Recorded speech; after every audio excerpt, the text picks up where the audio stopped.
तुम्ही पाहत आहात MCN न्यूज मराठी। देश रक्षणार्थ विविध ठिकाणी कर्तव्य बजावल्यानंतर सैन्य दलातील सेवानिवृत्त झालेल्या कोरपावली येथील सैनिकाचे अनोख्या पद्धतीने जल्लोषात स्वागत करण्यात आले। जळगाव खान्देश जिल्ह्यातील कोरपावली येथील सुधीर नथू अडकमोल हे भारतीय सैन्य दलात कार्यरत होते।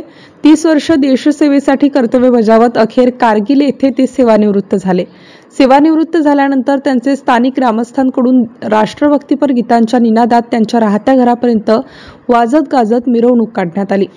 स्वागत समारंभ कार्यक्रमात डॉक्टर बाबासाहेब आंबेडकर यांच्या प्रतिमेला पुष्पहार अर्पण करून मानवंदना देण्यात आली।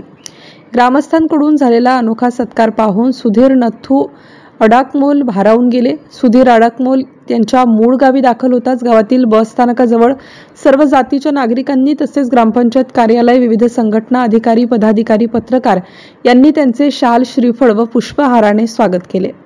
गावातील सर्व धर्मीय स्थळांवर फूल चादर अर्पण करून तेथून डीजे पथकाच्या गजरात राष्ट्रभक्तीपर गीतांच्या निनादात त्यांच्या राहत्या घरापर्यंत वाजत गाजत मिरवणूक काढण्यात आली। गल्लोगल्ली गावातील महिलांनी रांगोळी काढून औक्षण करीत त्यांचे स्वागत केले।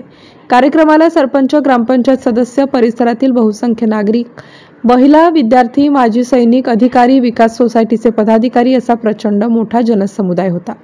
कार्यक्रमाची संपूर्ण रूपरेषा सरपंच विलास अडकमोल आणि महेंद्र पाटील यांनी केली। अखेर राष्ट्रगीताने कार्यक्रमाची सांगता करण्यात आली। MCN न्यूज मराठी करिता फिरोज तडवी, यावल।